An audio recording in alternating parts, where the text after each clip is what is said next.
السلام علیکم ورحمۃ اللہ وبرکاتہ. نحمده ونصلي على رسوله الكريم. اما بعد فاعوذ باللہ من الشیطان الرجیم. بسم اللہ الرحمن الرحیم. رب اشرح لي صدری ويسر لي امری واحلل عقدۃ من لسانی یفقهوا قولی. اللہ نور السماوات والارض. اللہ ہی نور ہے آسمان و زمین کا. دنیا میں جو کچھ ہے وہ اللہ ہی کی وجہ سے، اللہ ہی اس کا خالق ہے. ہم بھی اسی کے بنائے بنے ہیں، اور جن چیزوں پر ہماری زندگی کا انحصار ہے وہ بھی اسی کی طرف سے آئی ہیں. کوئی بھی انسان اس وقت تک کامیاب نہیں ہو سکتا جب تک وہ اپنا تعلق اللہ کے ساتھ درست نہ کر لے، اللہ کے ساتھ مضبوط نہ رکھے. دنیا میں انسان کچھ بھی اچیو کر لے، کہیں بھی پہنچ جائے، زمین پر تو کیا چاند پر بھی پہنچ جائے، لیکن اس وقت تک اس کے اندر کا خلا پر نہیں ہو سکتا جب تک وہ اللہ کو نہیں پہچانتا. حیرت کی بات ہے کہ ہم ہر ایک کے شکر گزار ہوتے ہیں، ہر اچھی چیز کی تعریف کرتے ہیں. چھوٹی چھوٹی چیزوں پر، چھوٹی چھوٹی باتوں پر دوسروں کو اپریشیٹ کرنا اپنے مینرز کا حصہ سمجھتے ہیں. لیکن جس نے ہمیں بنایا اور جس نے ہمیں سب کچھ دیا، ہم اسی کی قدر نہیں کرتے، اسی کو نہیں پہچانتے، اسی کو نہیں جانتے، اسی سے تعلق رکھنے میں شرم محسوس کرتے ہیں. قرآن مجید کے شروع میں اللہ تعالیٰ فرماتے ہیں الحمدللہ، الحمدللہ رب العالمین. سب حمد اللہ رب العالمین کے لیے ہے. گویا اللہ تعالیٰ اپنی کتاب کا آغاز بندوں کو اس پیغام کے ساتھ دیتے ہیں کہ وہ اپنے رب کی تعریف کرنے والے ہیں، اس کا شکر ادا کرنے والے ہیں. حمد ایسا لفظ ہے جس کا اردو میں کوئی آلٹرنیٹ نہیں، نہ اردو میں، نہ انگریزی میں، نہ کسی اور زبان میں. اس لیے کہ حمد میں تعریف اور شکر دونوں ہی پائے جاتے ہیں. عام طور پر جب ہم کسی کی تعریف کرتے ہیں تو ضروری نہیں کہ اس کے شکر گزار بھی ہوں، اور جب ہم کسی کا شکریہ ادا کرتے ہیں تو ضروری نہیں کہ ہم اس کی تعریف بھی کر رہے ہیں. کبھی کسی کی تعریف کرتے ہیں لیکن دل میں اس کے لیے کچھ شکر گزاری نہیں ہوتی، اس سے لا تعلقی سی ہوتی. مثال کے طور پر اگر ہم اس درخت کی یا بیل کی تعریف کر رہے ہیں تو ہم اس کو یہ تھوڑی کہتے ہیں آپ کا شکریہ. اگر کہیں بھی تو اس کو کیا فائدہ. پھولوں کی تعریف کرتے ہیں، انسانوں کی کرتے ہیں، بہت سی چیزوں کی کرتے ہیں، لیکن اس میں شکر نہیں ہوتا. اسی طرح بعض اوقات کوئی انسان ہم پر احسان کرتا ہے تو ہم وقتی طور پر اس کا شکریہ ادا کر دیتے ہیں، لیکن ہمارے دل یا زبان پر اس کی کوئی تعریف نہیں ہوتی. ہاں، ایک اللہ رب العزت ایسی ہستی کہ جس کے لیے جب ہم واقعی الحمدللہ کہتے ہیں تو وہ صرف شکر نہیں، شکر کے ساتھ تعریف کا بھی مستحق ہے. اس کا ہر فعل، ہر کام، ہر چیز قابل تعریف ہے. اور جو کچھ بھی اس نے بنایا ہے، جو کچھ بھی اس نے ہمیں دیا ہے، جس حال میں جو چیز نظر آتی اس پر اس کا شکر ادا کرنا لازم ہے. بہت سی چیزیں جو دیکھنے میں ہمیں یوں لگتا ہے جیسے ہمارے فائدے کی نہیں، یا ہمارے اگینسٹ جا رہی ہیں، یا ہمارے مرضی کے خلاف ہیں، یا ہمارے لیے نقصان دہ ہیں، لیکن حقیقت یہ ہے کہ ان پر بھی شکر لازم ہے. کیونکہ ہم شارٹ سائٹڈ ہیں، بہت تھوڑا دیکھتے ہیں، بگر پکچر کو نہیں دیکھتے، چیزوں کی جزیات کو دیکھتے ہیں، چھوٹی چھوٹی چیزوں کو لے کر انہی کے پیچھے روتے رہتے ہیں. یہ نہیں دیکھتے کہ یہ سب کچھ ہو کیوں رہا. قرآن مجید میں یوسف علیہ السلام کا واقعہ پڑھیں، جن کو بہت چھوٹی عمر میں ایک خواب دکھایا گیا. والد نے اس کی بہت خوبصورت تعبیر کی اور بچے کو صرف تعبیر نہیں بتائی بلکہ اس کے ساتھ ساتھ انہیں پوری اسٹریٹجی بتائی کہ آئندہ تم نے کرنا کیا ہے، بھائیوں سے کس طرح محتاط رہنا ہے. لیکن جس چیز سے وہ ڈر رہے تھے وہی ہوا. بھائیوں نے مل جل کر سازش کر کے ان کو کنویں میں پھینک دیا. کہیں نہیں ملتا کہ یوسف علیہ السلام اس وقت ایک لفظ بھی زبان پر شکایت کا لائے، پورے صبر و تحمل کے ساتھ ہیں. اس کنویں میں اللہ سبحانہ وتعالیٰ ان کے دل میں یہ بات ڈالتے کہ ایک وقت آئے گا کہ تم یہ واقعہ، یہ بات ان کے سامنے رکھو گے. اور یہ کیوں تھا؟ کیونکہ ان کا توکل اور یقین اور اعتماد اور باپ کی تربیت ایسی کہ اس عمر میں بھی، جس کو ہم ٹین ایج کہتے ہیں یا ٹین ایج کا بھی شروع کا حصہ، کہ جس میں ہماری یوتھ کی فرسٹریشن ہی ختم ہونے کا نام نہیں لیتی، اور ہم نے بس ایک اس کو اپروو کر دیا ہے کہ بس ٹین ایج شروع ہو اور ہر طرح کی بد اخلاقیاں اور بدتمیزیاں شروع ہوں اور صبر و تحمل نام کی کوئی چیز زندگی میں نہ ہو. حالانکہ یہ بھی من گھڑت ہے، کیونکہ ہم سب بات ہی اس طرح کی کرتے ہیں، لہٰذا وہ ایک سرٹیفکیٹ دے دیتے ہیں ہر بد اخلاقی کرنے والے کو یا ہر بدتمیزی کرنے والے کو. چونکہ تمہاری ایج ایسی ہے اس لیے، یا فلاں کی ایج یہ ہے اور یا وہ ٹین ایج میں ہے اس لیے یہ سب کچھ کر رہا ہے. اور ہر شخص یہ کہتا ہے بس ایک فیز ہے، گزر جائے گا، لیکن ضروری نہیں یہ فیز سب پر ہو. یوسف علیہ السلام پر ایسا کوئی فیز نہیں آیا. وہ اپنی ٹین ایج کے آغاز میں جب کنویں میں پھینکے جاتے ہیں اور پھر ایک قافلہ آ کر ان کو نکالتا ہے، تو اس وقت وہ یہ نہیں بتاتے وہ کس کے بچے ہوں، کون ہیں، اور ان کو چھوڑ دیا جائے یا ان کے ساتھ بھی کسی قسم کا مس بہیو کرے یا بدتمیزی کرے، کچھ بھی نہیں. وہ جہاں سے تعلق رکھتے ہیں انہیں معلوم ہے ان کا باپ کون ہے، ان کا دادا کون ہے، ان کا پردادا کون ہے، وہ کس نسل سے تعلق رکھتے ہیں، کہ وہ کس خاندان سے تعلق رکھتے ہیں. لیکن اس قسم کی کوئی فخریہ بات ان کی زبان پہ نہیں آتی. مصر لائے جاتے ہیں، وہاں ان کو اونے پونے داموں میں بیچ دیا جاتا ہے، اس پر بھی کوئی احتجاج نہیں، صبر سے کام لیتے ہیں.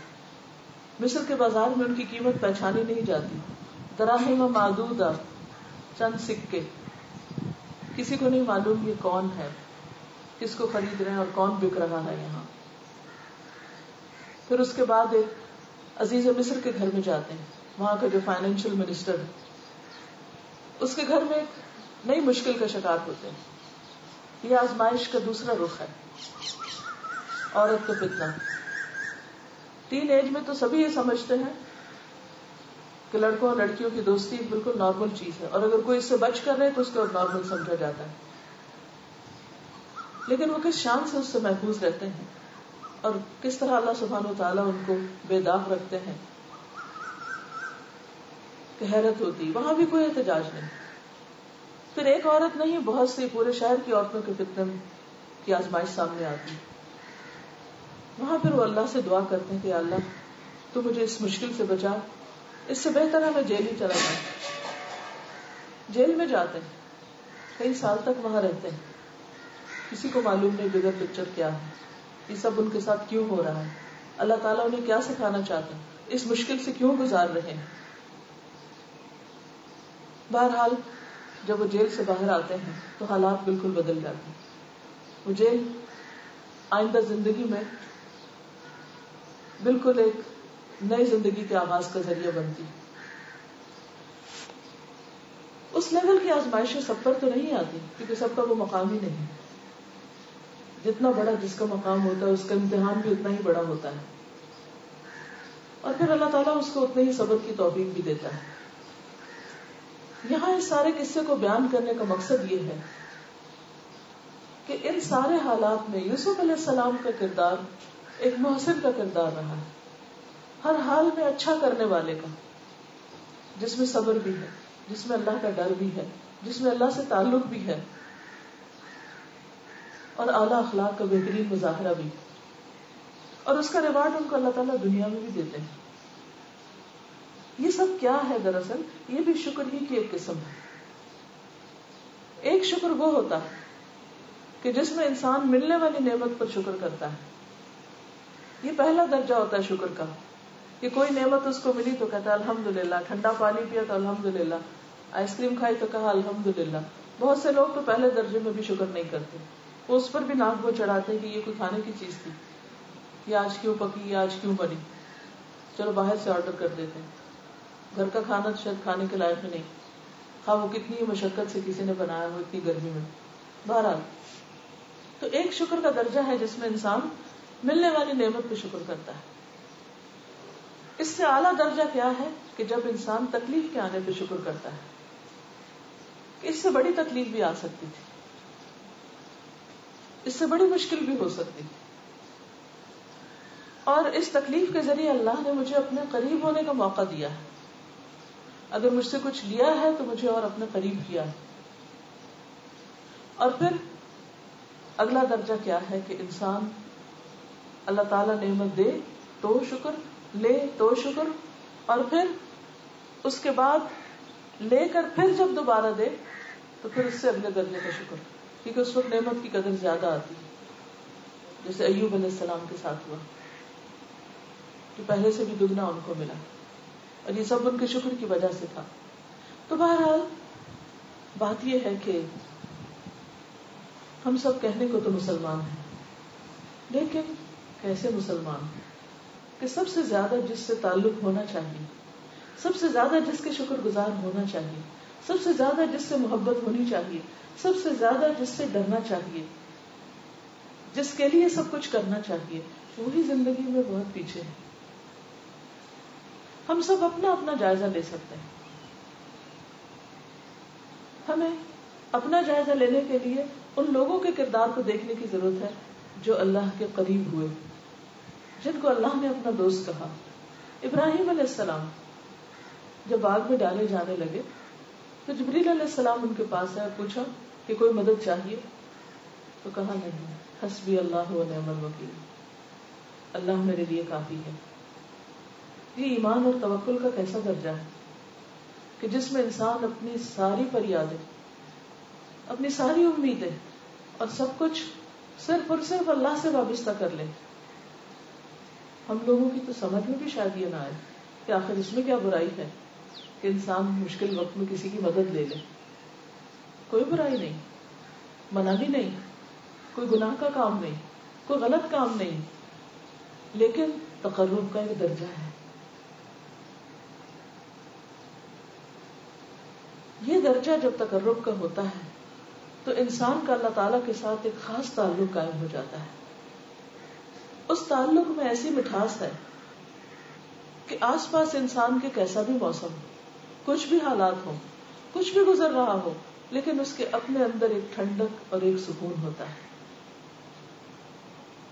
اور یہ اسی وقت ہو سکتا ہے جب حقیقی معنوں میں ہم اللہ سبحانہ و تعالیٰ کی نعمتوں کو اپریشیٹ کرنے والے ہوں اور سچائی کے ساتھ الحمدللہ کہنے والے ہوں کہ تعریف بھی اس کے لیے اور شکر بھی اس کے لیے, ہر اس نعمت پر جو اس نے دی اور اس پر بھی جو اس نے ہمیں نہیں دی اور کسی اور کو دی.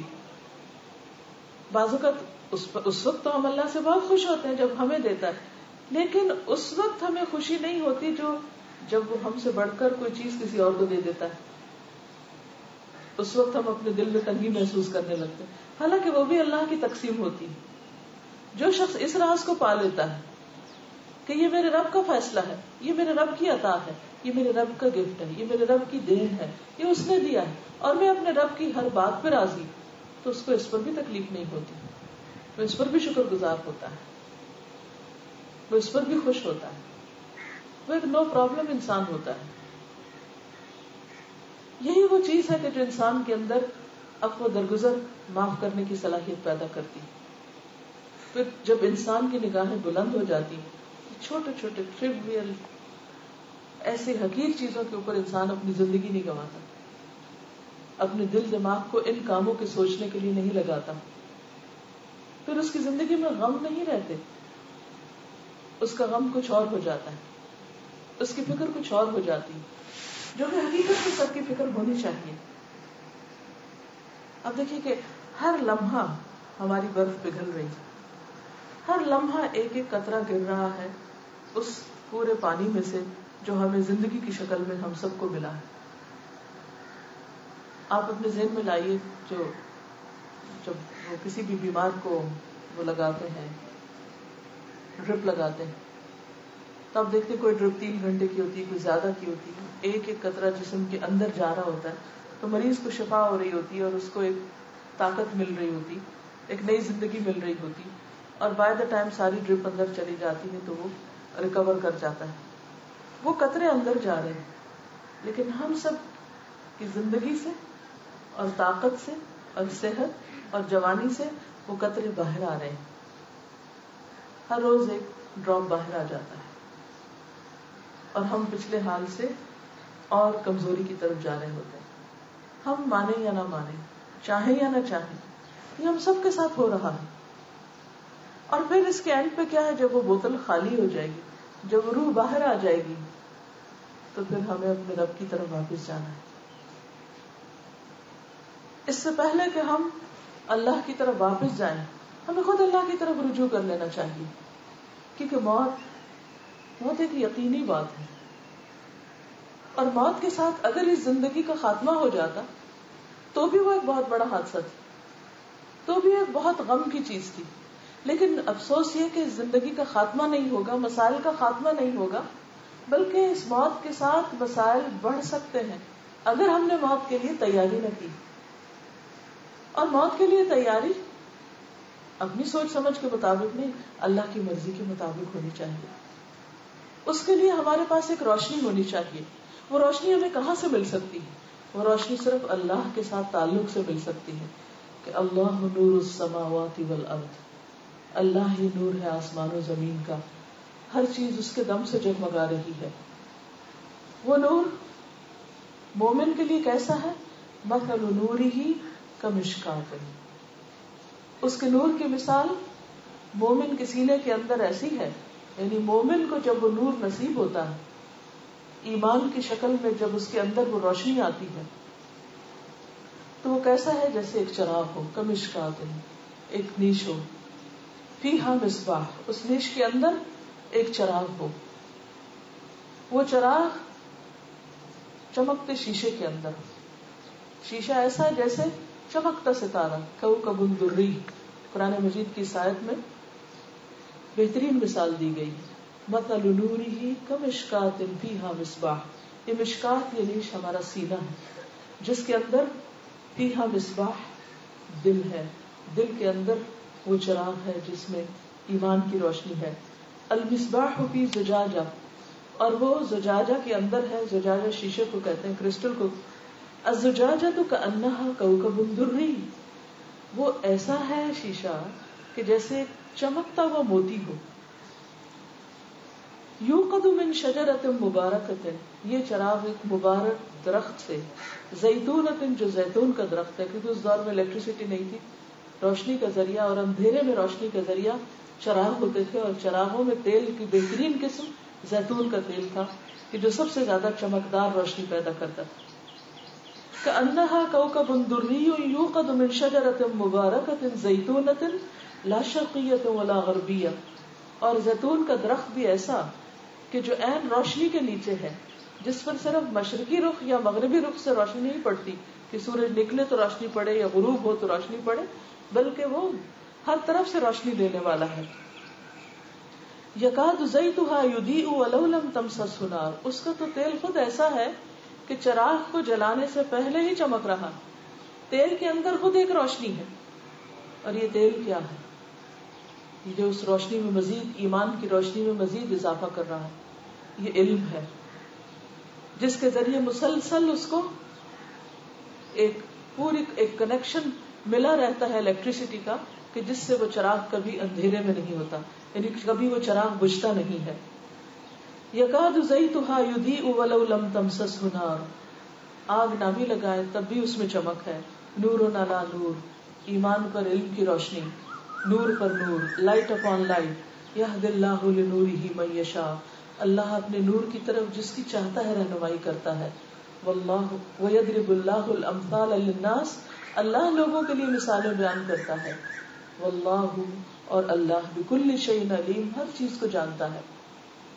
اگر ہم چاہتے ہیں کہ ہمارے سینوں کے اندھیرے دور ہوں, اگر ہم چاہتے ہیں کہ ہمارے دلوں کے اندر ایک سکون ہو, ٹھنڈک ہو, اطمینان ہو, تو بہت لازم ہے, بہت ضروری ہے ہم میں سے ہر ایک کے لیے جو ایمان کے کسی بھی درجے پر ہو, کہ اس نور میں دن بدن اضافہ ہی ہوتا چلا جائے, یہ چمک بڑھتی ہی چلی جائے, یہ کنیکشن کبھی بھی ختم نہ ہونے پائے.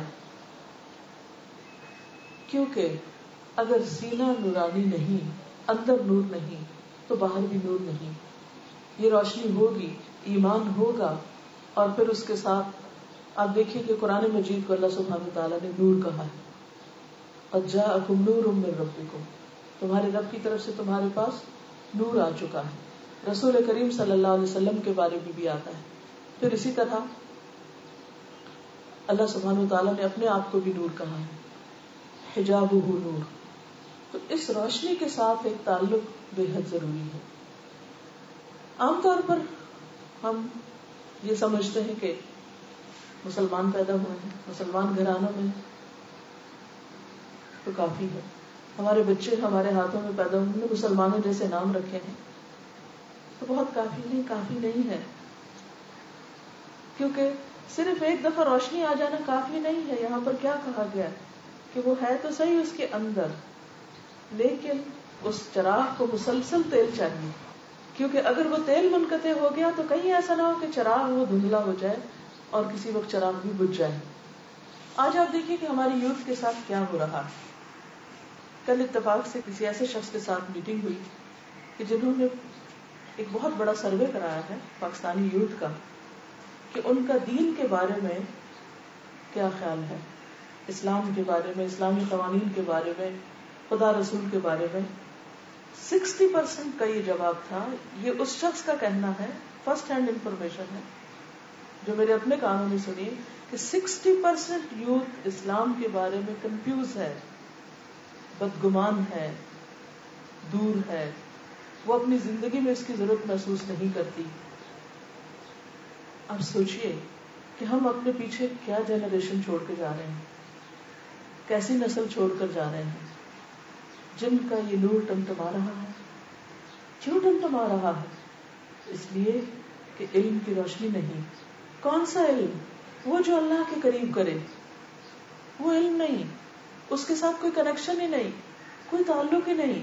ہم سب سوچیں کہ ہمارا اپنا تعلق کتنا مضبوط ہے, اور پھر آگے ہمارے بچوں کا کتنا مضبوط ہے.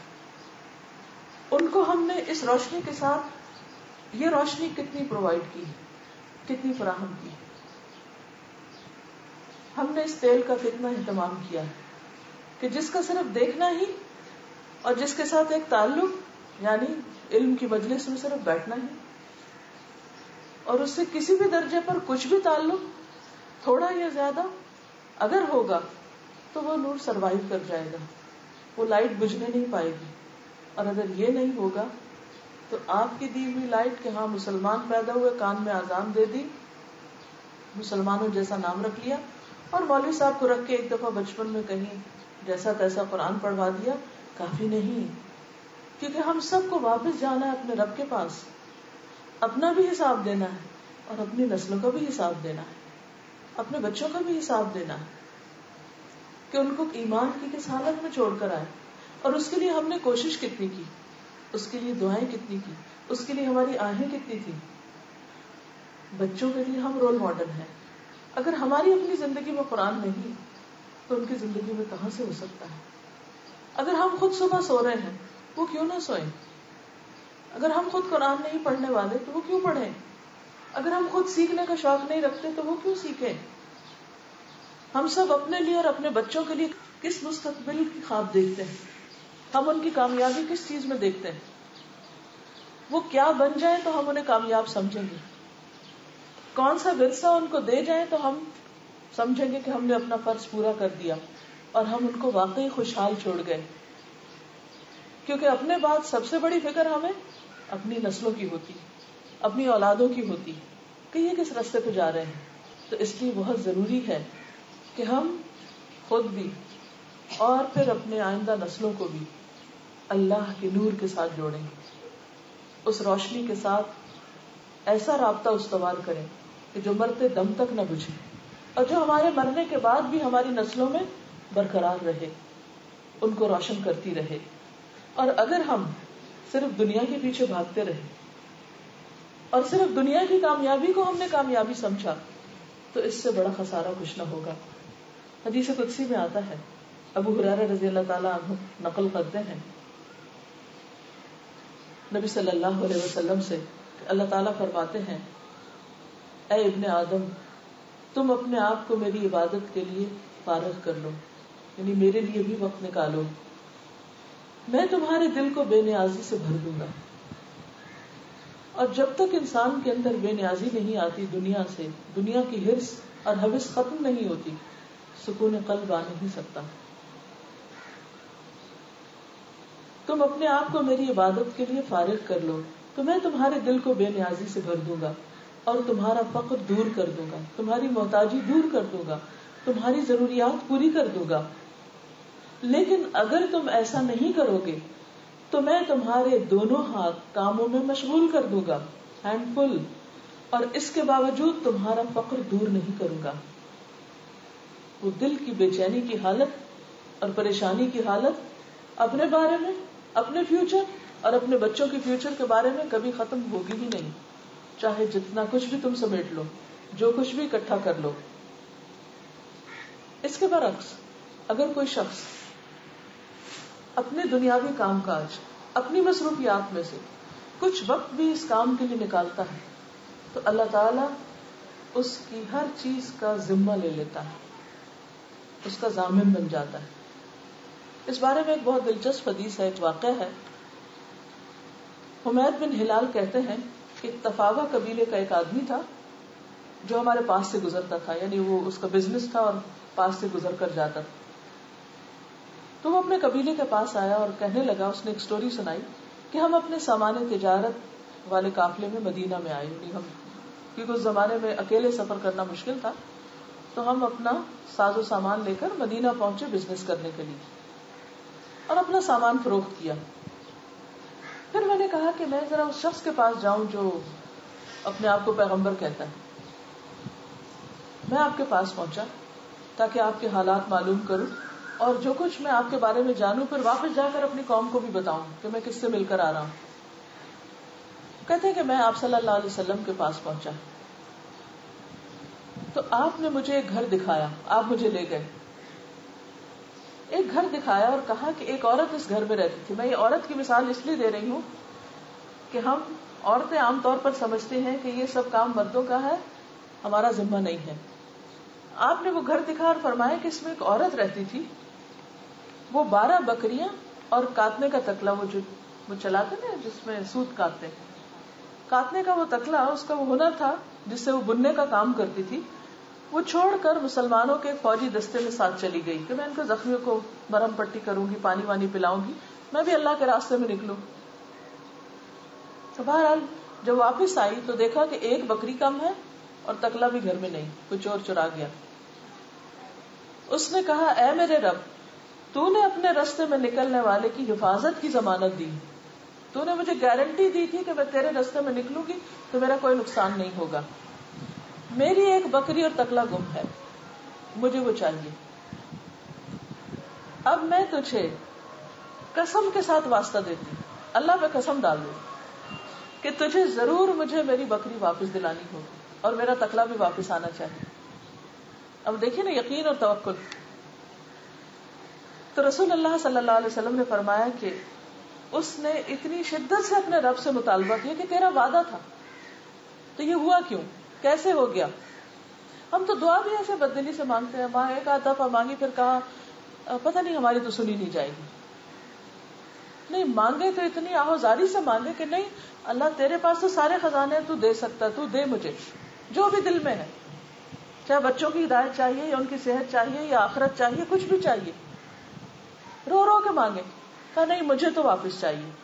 تو آپ نے فرمایا کہ اس کی بکری اور اس جیسی ایک اور، اس کا تکلا اور اس جیسا ایک اور تکلا اس کو واپس مل گیا. یہ ڈیٹیلز نہیں ملتی حدیث کی کتابوں میں کہ وہ کہاں سے آیا، کون لے کر آیا، لیکن یہ آپ نے فرمایا اور فرمایا اگر تو چاہتا ہے تو اس عورت کے پاس چلا جا اور اس سے پوچھ لے تاکہ تو تصدیق کر لے کہ میں تجھے جو بتا رہا ہوں.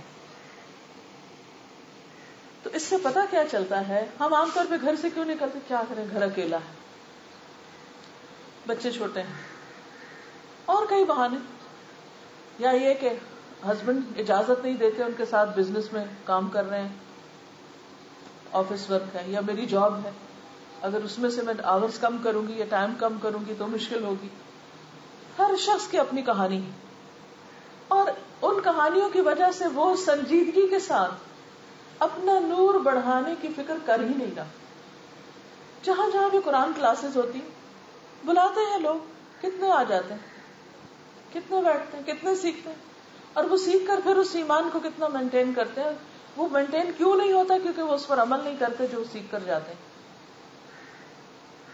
کیونکہ اگر وہ کرنے لگ جائیں جو کہا گیا ہے اور باقی بھروسہ اللہ پہ کرے تو اللہ تعالیٰ ضرور مدد کرنے والا ہے. اب مثلا اس عورت کا ایک رویہ یہ بھی ہو سکتا تھا کہ جب وہ 2 چیزیں گم ہو گئی تو وہ شہر بھر میں ڈنڈورا پیٹتی، یہ رسول بھی صحیح نہیں کہتے اور یہ اللہ کے وعدے بھی سچ نہیں، اور دیکھو میرے ساتھ کیا ہو گیا. وہ نیگیٹو اپروچ بھی لے سکتی تھی، لیکن سینے میں ایمان کا جو نور جاتا ہے اور پھر اس کے ساتھ علم آتا ہے اور اس یقین میں پختگی ہوتی ہے، وہ روشنی اندر بڑھتی ہے، تو اسی درجے کا پھر ایمان اور یقین بڑھتا ہے، اسی درجے کی دعا میں تاثیر آتی ہے، اور جیسی دعا میں قوت ہوتی ہے اسی درجے کی پھر قبولیت بھی ہوتی ہے. اللہ تعالیٰ اپنے بندے کے ساتھ اس کے گمان کے مطابق ہوتا ہے. ہمیں چیزیں مشکل لگتی ہیں، ہمارے لیے انہونی ہے. جو یوسف علیہ السلام کو کنویں میں سے نکلواتا ہے اور جو مصر کے شاہی تخت پر بٹھاتا ہے، وہ رب سب کچھ کر سکتا ہے، کیوں نہیں کر سکتا؟ اس کے لیے کچھ بھی مشکل نہیں. اس لیے ہمارا فرض کیا بنتا ہے کہ ہم اس کی طرف قدم بڑھائیں، ہم اس کے لیے وقت ضرور نکالیں. اور اگر دین پڑھنے والے یا پڑھانے والے انسان ہونے کی وجہ سے کوئی غلطی کرے تو اس کی وجہ سے دین کو بدنام نہ کریں، اللہ کی اس کتاب کو بدنام نہ کریں. یہ نہ کہ ہاں دیکھیں بہت پڑھنے پڑھانے والے وہ ایسا کرتے ہیں ویسا کرتے ہیں، وہ ان کا کرنا ان کے ساتھ ہے. ہمیں اپنے لیے لینا ہے، اس لیے نہیں لینا کہ لوگ لے رہے ہیں، اور اس لیے نہیں چھوڑنا کہ لوگ ایسا اور ایسا کر رہے ہیں. ہمیں اس لیے لینا ہے کہ میرا ذاتی پرسنل اللہ تعالیٰ کے ساتھ اتنا مضبوط تعلق ہو جائے، میرا سینہ اتنا روشن ہو جائے کہ مجھے حق اور باطل، سچ اور جھوٹ، امانت اور خیانت سب نظر آنے لگے، تاکہ میں جو سن رہی ہوں، جو سیکھ رہی ہوں، اس پر عمل بھی کر سکوں. جہاں تک اللہ تعالیٰ کی ضمانت اور گارنٹی کا تعلق ہے، ایک اور حدیث میں آتا ہے، نبی صلی اللہ علیہ وسلم نے ارشاد فرمایا، 3 لوگ ایسے ہیں جن کا ضامن اللہ، وہ ان کو بچاتا ہے، ان کو سنبھالتا ہے، ان کے سب کام کرتا ہے. اگر وہ زندہ رہے تو وہ ان کو کافی ہوگا، اور اگر وہ فوت ہو جائے تو ان کو جنت میں داخل کرے گا. ایک وہ شخص جو اپنے گھر میں سلام کر کے داخل ہو، اللہ اس کا ضامن ہے، گھر میں سلامتی رکھے گا. قرآن مجید میں بھی اس کا حکم ہے، لیکن عام طور پر ہم اس بات کو معمولی لیتے ہیں. اچھا آپ دیکھیے کہ جب بچے بھی گھر میں داخل ہو رہے ہیں، شوہر داخل ہو رہے ہیں، خود داخل ہو رہے ہیں، اگر بلند آواز سے سب کو سلام کریں گے تو گھر میں ایک دم روشنی ہو جائے گی، ایک دم چہل پہل ہو جائے گی، ایک دم سب کی بانڈنگ ڈیولپ ہو جائے گی، سب کا ایک کنیکشن بن جائے گا اور گھر کی فضا ہی بدل جائے گی. خیر اور برکت دعا کس چیز کی ہے؟ سلامت رہو، سلامتی کی دعا. اور جب یقین کے ساتھ اور شعور کے ساتھ ہوگا تو انسان کے اندر وہ جو چھوٹے چھوٹے وسوسے اور خوف، ہمارے لٹ نہ جائے، چور نہ آ جائے، ایسا نہ ہو جائے، ویسا نہیں، اللہ ہر چیز سے حفاظت کرے، ضمانت ہے اللہ کی، بچائے گا وہ. جب ایسی ہی سنتوں میں ہم خیانت کرتے ہیں اور ان کو معمولی سمجھ کر چھوڑ دیتے ہیں، یا بسم اللہ پڑھ کر آگے گھر میں قدم نہیں رکھتے، جب بسم اللہ پڑھ کر رکھتے ہیں قدم تو شیطان باہر ہی رہ جاتے ہیں، نہیں تو پھر وہ ساتھ آتے ہیں اور کھاتے پیتے بھی ساتھ ہیں اور فتنہ فساد بھی پھیلاتے ہیں اور بہت سی چیزیں، جیسا کہ احادیث سے پتہ چلتا ہے. دوسرا وہ شخص جو نماز کے ارادے سے مسجد کی طرف چلا، اللہ اس کا ضامن ہے. اب دیکھیے ضامن کا مطلب کیا ہے؟ زندہ رہے تو کافی ہے، اور اگر اس رستے میں فوت ہو جائے، اب آپ کے ہو سکتا ہے سوچ رہے ہیں اچھا مسجدوں میں تو بڑے حادثے ہو جاتے ہیں، کیا ضمانت ہے؟ ضمانت یہ ہے کہ پھر مرنے کے بعد جنت کی بشارت ہے. تیسرا وہ شخص جو اللہ کے راستے میں نکلا، اور اللہ کے راستے میں نکلنے سے مراد فی سبیل اللہ میں بہت سی چیزیں آتی، خیر اور بھلائی کے سارے کام. مثلاً اگر آپ کسی بیوہ، یتیم، مصیبت زدہ شخص کی مدد کے لیے بھی نکلتے ہیں صرف اللہ کی خاطر، تو اس کو بھی مجاہد فی سبیل اللہ جیسا درجہ دینے کا وعدہ کیا گیا ہے. اور اسی طرح علم کے راستے پہ نکلنا، وہ بھی اللہ کے راستے میں نکلنا ہے. فرشتوں کا ساتھ ہونا ہے. ایک اور حدیث سے ہمیں پتہ چلتا ہے، رسول اللہ صلی اللہ علیہ وسلم نے فرمایا جب بھی کوئی گھر سے باہر نکلتا ہے، ہم سبھی نکلتے ہیں، اس کے دروازے میں 2 جھنڈے ہوتے ہیں. ایک جھنڈا فرشتے کے ہاتھ میں ہوتا ہے، ایک شیطان کے ہاتھ میں ہوتا ہے. اگر وہ اللہ کی پسندیدہ جگہ کی طرف جاتا ہے تو فرشتہ جھنڈا لے کے اس کے پیچھے چل پڑتا ہے، وہ اس کی ایک طرح سے حفاظت کرتا ہے. جب تک وہ واپس نہیں آتا وہ اس کے جھنڈے تلے ہوتا ہے، یعنی وہ اس کی حفاظت میں ہوتا ہے. اور اگر وہ ناپسندیدہ جگہ کی طرف نکلتا ہے تو شیطان اپنے جھنڈے تلے لے چلتا ہے، اور جب تک واپس نہیں آتا وہ شیطان کے جھنڈے تلے ہوتے ہیں، یعنی وہ اپنے کام کرواتا ہے، پھر اس سے وہ اس کے دل میں ویسے ہی وسوسے ڈالتا ہے. ہم جب بھی نکلتے ہیں تو کبھی سوچتے ہیں کہ کہاں جا رہے ہیں. ایک ایک قدم لکھا جاتا ہے.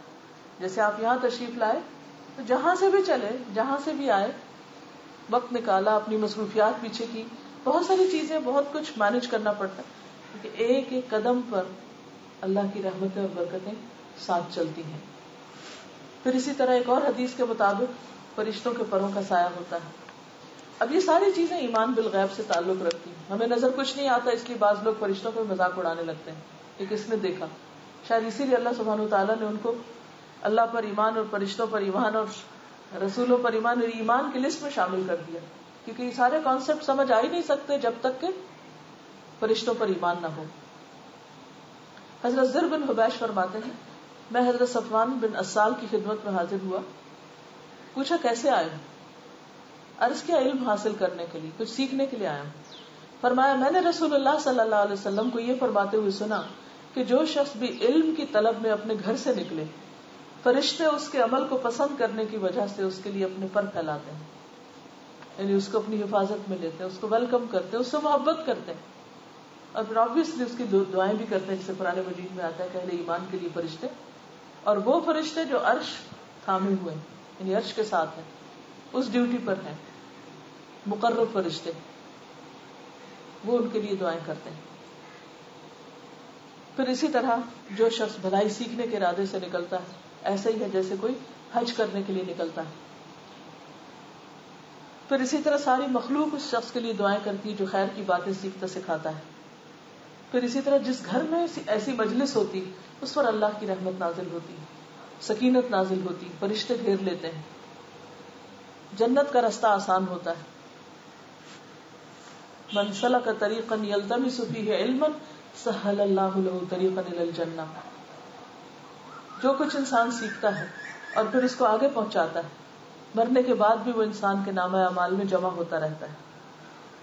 یعنی جو انویسٹمنٹ ہے اس پر پروفٹ آتا ہی چلا جاتا ہے. لیکن اس کے برعکس جو شخص اس ذکر سے منہ موڑ جائے تو بھی اللہ سبحانہ وتعالیٰ فرماتے ہیں من اعرض عن ذکری فإن له معیشۃ ضنکا. جو میرے ذکر سے منہ موڑے گا اس کے لیے میں زندگی تنگ کر دوں گا. زندگی دنیا کی زندگی بھی، قبر کی زندگی بھی، آخرت کی زندگی، کیونکہ زندگی کے یہ 3 پہلو ہیں. من اعرض عن ذکری، جو اللہ کے ذکر سے منہ موڑے گا، فإن له معیشۃ ضنکا، زندگی میں بھی سکھ نہیں ہوگا، ایک کے بعد ایک مسئلہ، ایک کے بعد ایک پریشانی. اور اس کے بعد وَنَحْشُرُهُ يَوْمَ الْقِيَامَةِ أَعْمَى، قیامت کے دن بھی ہم اس کو اندھا اٹھائیں گے. قَالَ رَبِّ لِمَ حَشَرْتَنِي أَعْمَى، کہے گا یا اللہ یہ تو نے اندھا کیوں اٹھایا؟ وَقَدْ كُنْتُ بَصِيرًا، میں تو اچھا بھلا دیکھنے والا تھا، آج میری نظر کیوں نہیں آ رہا؟ یہ یوں ہی سمجھے کہ جیسے رات کے وقت کام کر رہے ہیں آپ تو یک لائٹ چلی جائے تو سب اندھیرا ہو جائے، آپ کہتے ہیں کہ نظر کیوں نہیں آ رہا؟ قال كذلك اتتك آیاتنا فنسیتها، اللہ تعالیٰ فرمائے کہ ہماری آیات تمہارے پاس آئی تھی، تم نے ان کو بھلا دیا. اب بلانے میں اول یہ کہ انسان پڑھے ہی نہ اور اس کا پڑھنا بلائے رکھے، دوسرا یہ کہ پڑھ کے بلائے، سیکھ کے بالکل اس سے لا تعلق ہو جائے. اور ایک اور معنی یہ بھی ہو سکتا ہے کہ انسان ویسے تو اس کو حفظ بھی ہو، ترجمہ اور تفسیر بھی خوب آتی ہو، لیکن جب عمل کا وقت آئے تو اس کو بھول جائے، اس کو ریلیٹ نہ کر سکے لائف سے. وَكَذَلِكَ الْيَوْمَ تُنْسَى، آج تم بھی بھلائے جاتے ہو، تم نے پرواہ نہیں کی میری بات کی، آج تمہاری پرواہ کرنے والا بھی کوئی نہیں. جیسا کرو گے ویسا بھرو گے. اس لیے اگر ہم چاہتے ہیں کہ یہ زندگی بھی خوشگوار ہو، پرسکون ہو، تو ضروری ہے کہ اس میں اپنے دلوں کا جائزہ لیں کہ یہاں کیسے قرار ہے، یہاں کیسی ٹھنڈک، یہاں کیسی روشنی ہے. اور اس کی علامت کیا کہ روشنی ہے یا نہیں، کہ مشکل سے مشکل وقت میں بھی آپ کی ہوپ ختم نہ ہو، آپ مایوسی کا شکار نہ ہو، آپ ایسی پریشانی کا شکار نہ ہو کہ اب تو بس سب کچھ ختم ہو گیا. اور ہر آن اللہ پر امید اور توکل اور یقین، اور اس کے ساتھ ایک خاص تعلق، اور پھر ایک ایسی بصیرت کہ جس میں انسان خود اچھے اور برے کو دیکھنے کے قابل ہو جائے اور اس کو مسلسل روشنی دیتا رہے زیتون کے اس تیل سے، اس علم سے، علم الہی سے جو اللہ کی طرف سے ہماری رہنمائی کے لیے، ہمارے پڑھنے کے لیے، سیکھنے کے لیے، جاننے کے لیے بھیجا. تو انشاءاللہ یہ زندگی بھی خوشگوار ہوگی، اور اس کے علاوہ قبر کی زندگی میں بھی روشنی ہوگی. کیونکہ آج تم بجلی جاتی ہے، گھر گھر جنریٹر لگے، گورنمنٹ بجلی نہیں دیتی تو ہر ایک نے اپنی بنانی شروع کر دی، روشنیوں کا انتظام کر لیا. لیکن مرنے کے بعد اس زمین کے نیچے وہاں کون روشنی دے گا؟ وہاں روشنی اپنے ہی اعمال کی ہوگی، ایمان کی ہوگی، عمل کی ہوگی. تو اس روشنی کے لیے ضروری ہے کہ اب انتظام کریں. وہاں جا کر کچھ نہیں کر سکتے، اور پیچھے والے تو چند دن کے بعد ایسا بھولتے ہیں کہ جیسے کوئی ان کی زندگی میں ہوگی نہ، کبھی کوئی آیا ہی نہ ہو، کتنا بھی قریبی رشتہ ہو، کبھی کبھار کوئی یاد آ گیا تو آ گیا. اور جو یاد کرتے ہیں وہ بھی اپنے لیے روتے رہتے ہیں، ان کو لیے دعائیں کم ہی کرتے ہیں. اکثر میں نے دیکھا ہے کہ جب کوئی فوت ہو جاتا ہے تو لوگ روتے ہیں روتے ہیں روتے ہیں. بھائی اگر تمہیں اس سے اتنا ہی پیار ہے تو اس کے لیے کچھ دعا کرو، اس کے لیے کچھ صدقہ کرو، اس کو کوئی فائدہ پہنچاؤ. صرف اپنی فکر ہے. کتنے سیلفش ہو جاتے ہیں ہم کہ ہم غم کی تصویر بنے ہوئے کسی جانے والے کے پیچھے. تھوڑا غور سے دیکھا جائے تو یاد اس کی ہے مگر مطلب اپنا ہی ہے. انسان تو ہے ہی خود غرض، یہ خود غرضی انسانوں کے اندر رکھ دی گئی. تو اس خود غرضی کے دور میں اور اس خود غرضی کی حالت میں کون کتنا ہمیں یاد رکھے گا، اور یاد رکھے گا دعاؤں اور صدقوں کے ذریعے، اللہ ہی جانتا ہے. بچے دنیا میں دور چلے گئے تو کون کرنا بھول جاتے ہیں، دنیا سے چلے گئے تو کون یاد رکھے گا. اور اگر انہوں نے یاد رکھا بھی اور اپنے مطلب کے لیے ہماری کچھ تعریفیں بھی کر دی، ہمیں کیا فائدہ جب تک وہ ہمارے لیے دعا نہ کریں، جب تک ہم ان کو کچھ ورثہ منتقل نہ کریں اس علم کا اور وہ اس کو لے کر آگے نہ بڑھیں تو فائدہ نہیں. اس لیے بہت ضروری ہے کہ مرنے سے پہلے پہلے، اس زندگی کے خاتمے سے پہلے پہلے اپنے دلوں کی اصلاح کر لیں، اپنی روشنی کا خود انتظام کر لیں، جو آج بھی روشنی کی ایک کرن، امید کی کرن ہو، زندگی کے ہر حال میں، قبر میں ہو اور آخرت میں ہو. اللہ ہم سب کو نور عطا کرے. وآخر دعوانا ان الحمد للہ رب العالمین. سبحانک اللہم وبحمدک، نشہد ان لا الہ الا انت، نستغفرک ونتوب الیک. 8 منٹ ہے، اگر آپ کوئی سوال وغیرہ کرنا چاہیں، کچھ پوچھنا چاہیں آپ کسی کی کچھ شیئر کرنا چاہے، مزید کچھ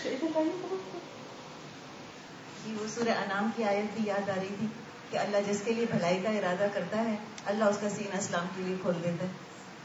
تو الحمدللہ یہ اسلام کے لیے سینے کا کھلنا کہ انسان کسی ریزنٹمنٹ کے بغیر، کسی شک کے بغیر اپنی خوش قسمتی سمجھتے ہوئے عمل کرے، اور یہ دعا کرے کہ اللہ تعالیٰ میں اپنی دنیا میں خود اپنے لیے صدقہ جاریہ بنا کے خود چلا جاؤں اور اپنی بخشش کی ذمہ داری میں دوسروں کے حوالے کر کے نہ جاؤں.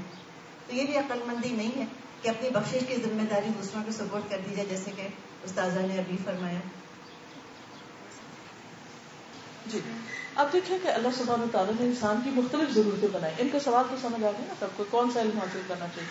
اللہ نے ہماری مختلف ضرورتیں بنائی، کچھ ہمارے جسم کی ضرورتیں ہیں، کچھ ہماری روح کی ضرورتیں ہیں، دل کی ضرورتیں ہیں، بہت سی ضرورتیں، اور ہر لیول پر اس کو پورا بھی کیا جاتا ہے. مثلا جسم کی ضرورت کھانا پینا ہے، اور اسی طرح نہانا دھونا، کپڑا پہننا، یہ سب. اب کھانا پکانا آئے گا تو کوئی پکائے گا نا، کپڑا سینا آئے گا یا بنانا آئے گا ان سب چیزوں کا جو بھی انسانوں کو چیزیں نفع دیتی ہیں ان سب علوم کو سیکھنا جس سے انسانیت کی بھلائی ہو سب فائدے کی چیز ہے. پھر یہ دیکھا جاتا ہے ہر فیلڈ کے اندر آپ دیکھیں کہ کس جگہ پر کتنے لوگ چاہیے. سوسائٹی کو صرف ڈاکٹرز نہیں چاہیے, صرف انجینئرز نہیں چاہیے, صرف اکاؤنٹنٹس نہیں چاہیے, صرف کیا چاہیے اس کے مطابق پھر مختلف جگہوں پر آفر ہوتی ہے مختلف چیزوں. کچھ بھی سیکھنے جائیں ہمیشہ اپنے خود سیکھیں یا بچوں کو سکھانے بھیجیں کہ کرنا کیا ہے, بننا کیا ہے, استعمال کہاں ہوگا. یعنی مقصد اینڈ کو سامنے رکھ کے شروع کریں, اور اگر اس میں وہ نفع مند علم ہے, آپ کو فائدہ دے رہا ہے, لوگوں کو فائدہ دے رہا ہے, معاشرے کی ضرورت ہے, مسلمان امت کو ضرورت ہے, تو اس نیت اور جذبے کے ساتھ سیکھیں, محنت کریں اور کوالٹی کا سیکھیں. No doubt about it. اس کے لیے بھی جب آپ نکلیں گے تو انشاءاللہ ثواب ہوگا. لیکن صرف مادی ضرورتیں نہیں ہیں ہماری روحانی ضرورتیں بھی ہیں. ہمیں دین سیکھنے کی بھی ضرورت ہے. اب دین سیکھنے کے بھی مختلف درجے ہیں, مختلف لیولز ہیں. ایک ہے بیسک لیول, پرائمری, جو سب کو آنا چاہیے. جیسے بیسک لکھنا پڑھنا جیسے لٹریسی ہوتی ہے نا, ایسے دین میں بھی بیسک لٹریسی جو ہے وہ ہونی چاہیے سب کے پاس, کہ اپنے فرائض کو ادا کرنا آتا ہو, نماز پڑھنی آتی ہو, اگر مال ہے تو زکوٰۃ دینی آتی ہو, حج کرنا تو حج کرنا آتا ہو, طہارت پاک رہنا تو پاک رہنے کا طریقہ سب کو پتا ہو, کیونکہ ہر انسان کے ساتھ نجاستیں ہیں, ان کو کیسے صاف کرنا ہے, حرام حلال کی حدود, بیسک لیول کا علم سب کے پاس. لیکن جس طرح ہر فیلڈ میں متخصص ہوتے ہیں, ڈاکٹرز میں آپ دیکھیے کہ اسپیشلسٹ اور پھر اسپیشلسٹ کے بھی اسپیشلسٹ ہوتے ہیں, اسی طرح دینی علم میں ہر شخص کو اسپیشلسٹ بننے کی ضرورت نہیں. لیکن کسی بھی سوسائٹی میں جب تک کچھ لوگ اسپیشلٹی کے لیول تک نہیں سیکھیں گے تو سب کی ضرورت پوری نہیں ہوگی. تو جو بھی سیکھیں, لیکن ایک بات یاد رکھیں کہ اللہ کے کلام کو, قرآن مجید کو باقی ہر کلام پر, اس کتاب کو ہر کتاب پر فضیلت ہے. جو اس کے پڑھنے پہ ہر حرف پہ 10 نیکیاں وہ کسی اور کتاب کے لیے نہیں, حدیث میں بھی نہیں ہے. اس لیے اس کے ساتھ تعلق ایک خصوصی تعلق ہے, کیونکہ کائنات کے بادشاہ کی کتاب ہے, اور اس کو پڑھنا اور اس کو سیکھنا اس کی تو مثال ہی کچھ نہیں. لہذا دوسرے سب کچھ کیجیے مگر زندگی کا کچھ حصہ اس کو سیکھنے کے لیے بھی ضرور وقف کیجیے. جب کوئی بیمار ہوتا ہے تو ہم اس پر کیا کرتے ہیں؟ رحم. ایک رحم کا جذبہ آتا ہے نا. چاہے دشمن بھی بیمار پڑا ہو تو انسان کیا کہتا ہے, اس کی کیئر کرو, اس کا خیال کرو. ایسے جتنے بھی لوگ جو دین کے خلاف بات کرتے ہیں یا بدعتوں میں ہیں یا شرک میں ہے یا کسی بھی خرابی میں ہے, ان کے ساتھ معاملہ آپ کا بیمار کا معاملہ. اور جیسے بیمار کو کھانا بھی کیسا دیتے ہیں, زیادہ رچ کھانا نہیں دیتے, اس کو لائٹ دیتے ہیں. اسی طرح دوا بھی دیتے ہیں تو ایک دم ہائی پوٹینسی کی نہیں دیتے. تو اسی طرح ایسے لوگوں کے ساتھ بالکل بیسکس پہ تھوڑا تھوڑا ان کے پھر یہ ہے کہ علاج کے لیے مزاج شناسی بہت ضروری ہے کہ کس مزاج کے مرض ہے کیا, اور پھر کہاں سے بات سمجھتے ہیں, کس طریقے سے سمجھتے ہیں, اور پھر انسان ہمت نہ ہارے, بتاتا رہے, کرتا رہے, پیچھے نہ پڑے.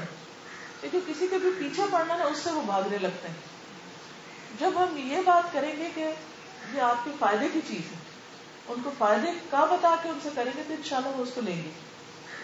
اور دوسرا یہ ہے کہ اعتراض نہ کریں, کیونکہ بعض اوقات یہ ہوتا ہے کہ ہم ان کو کہتے ہیں کہ آپ غلط کر رہے ہیں, یا انداز یہ ہوتا ہے کہ جس سے وہ اپنے آپ کو وہ انا کا شکار ہو جاتے ہیں. ان کو اگر بات سمجھ بھی آ رہی ہے تو وہ اس میں ڈیفینسو ہو جاتے ہیں. تو ایسے لوگوں کو بس اتنی بات کریں, تھوڑی کریں جتنی وہ لے رہے ہیں, اور پھر ایک دفعہ نہیں کہ بس میں نے تو کہہ دیا, یہ میرا سنانا فرض تھا میں نے سنا دی. نہیں, تھوڑا تھوڑا کر کے لگے رہیں اور سب دعا بھی کریں, کیونکہ دل اللہ کے ہاتھ میں ہے, دل وہ بدلے گا, ہم تو صرف کوشش کریں گے. اب دیکھیں کہ زمین کے اندر یہ سبزہ کیسے ہوگا. بیج ڈالنے سے پہلے ایک مرحلہ ہوتا ہے اس کو نرم کرنے کا, وہ بڑا ٹف مرحلہ ہوتا ہے. ہل چلانا سب سے مشکل کام, بیج ڈالنا بھی آسان ہے, پانی لگانا بھی آسان ہے, سب سے مشکل مرحلہ ہل چلانا ہے, جب تک کہ وہ بیج ایکسپٹ کر لے زمین. تو اسی طرح ایسے لوگ جتنے بھی بیمار ہیں تو پہلے اس زمین کو ہموار کیجیے, اس میں سخت مشقت لگے گی, لیکن انشاءاللہ آہستہ آہستہ آہستہ کرتے کرتے کرتے ایک دن ایکسپٹ کریں گے, اور پازیٹیو وائبس دیا کریں. جب بھی کسی کا انتہائی برا شخص بھی ہو تو آپ اس کے بارے میں پازیٹیو سوچنا شروع کریں کہ اللہ نے اس کے دل کے اندر الہمہا فجورہا و تقواہا، وہ گوشہ بھی ہے. اللہ تعالیٰ فرعون کے پاس جب بھیجا تھا نا موسیٰ علیہ السلام تو اس وقت بھی ہوپ دلائی تھی کہ شاید وہ نصیحت پکڑے یا ڈرنے لگ جائے، نا امید نہ ہو. تو انشاءاللہ باقی تو اللہ کے ہاتھ میں. جب ہمدردی اور خیرخواہی آئے گی تو اثر بھی آ جائے کہ جزاکم اللہ خیر. سبحانک اللہم و بحمدک نشہد ان لا الہ الا انت نستغفرک و نتوب الیک. السلام علیکم و رحمۃ اللہ وبرکاتہ.